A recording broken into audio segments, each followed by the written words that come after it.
नमस्कार, जी मध्य प्रदेश छत्तीसगढ़ देख रहे हैं आप। मैं हूं आपके साथ कोमल गंगवार।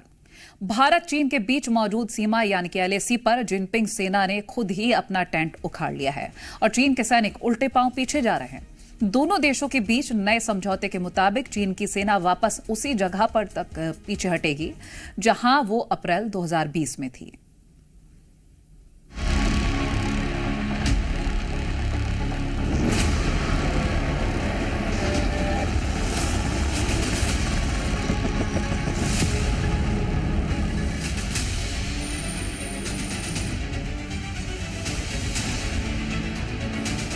एलएसी पर चीन ने बैक गियर लगा दिया है। चीनी सैनिक अपने हाथों से ही खुद के टेंट और बंकर हटा रहे हैं। पूर्वी लद्दाख सेक्टर के देपसांग और देमचोक में चाइनीज सैनिक अपने कैंप और मिलिट्री साजो सामान को हटाकर अपनी सीमा में ले जा रहे हैं। सूत्रों के मुताबिक भारत और चीन की सेना अब अप्रैल 2020 से पहले की स्थिति पर लौटेगी। भारतीय सेना अब 2020 से पहले की लोकेशन तक फिर से पेट्रोलिंग करेगी। सिर्फ सैनिक ही नहीं हटेंगे बल्कि स्थायी और अस्थायी ढांचे भी 2020 से पहले की स्थिति में लाए जाएंगे। साथ ही बेहतर तालमेल के लिए दोनों सेनाओं के ग्राउंड कमांडर्स की नियमित मीटिंग होगी। 2020 में चीन ने एलएसी पर पेट्रोलिंग रोकने की शुरुआत की थी और 4 साल बाद वो खुद ही इसे शुरू करने के लिए मजबूर हो गया। चाइना ने अपनी विस्तारवादी चाल चली परंतु उसे वापस जाने पड़ा। तो ये डेफिनेटली चाइना के लिए एक झटका है और चाइना को ये एक सोचने पे मजबूर करेगा कि भारत के साथ वो अपने रिश्ते आने वाले समय में कैसे बनाएगा।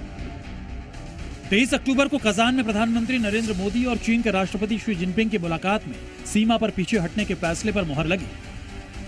भारत और चीन के संबंधों का महत्व केवल हमारे लोगों के लिए ही नहीं लेकिन वैश्विक शांति, स्थिरता और प्रगति के लिए भी हमारे संबंध बहुत अहम है।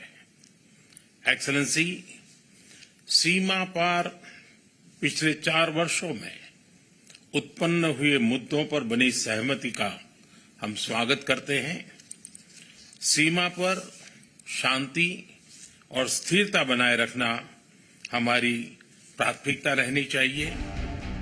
पीएम मोदी जैसे ही भारत लौटे इस पर काम शुरू हो गया। जल्दी एलएसी पर चीन के सैनिक अपने ही बंकर्स और ठिकानों पर बुलडोजर चलाते दिख सकते हैं। ऐसी तस्वीरें भी आ सकती हैं जिसमें वो अपना बोरिया बिस्तर समेटकर अपने मिलिट्री गाड़ियों में रखकर पीछे ले जाते दिखेंगे।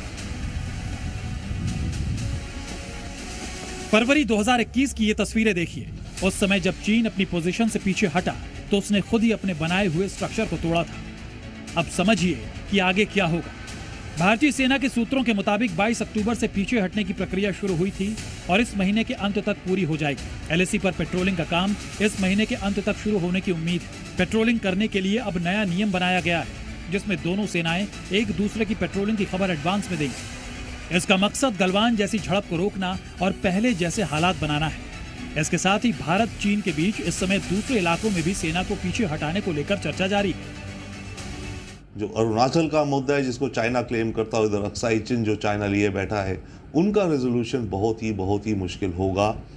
बट बाकी जो पॉइंट्स हैं उनके रेजोल्यूशन के लिए इस मॉडल द्वारा होप दिखती है आने वाले वक्त में।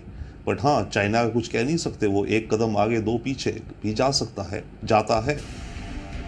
दिवाली से पहले इससे आप सीमा पर भारतीय सेना का बड़ा धमाका भी मान सकते हैं।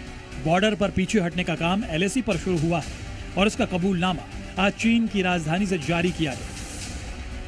根据中印近期就边境有关问题达成的解决方案，双方的一线部队正在开展相关的工作，目前进展顺利。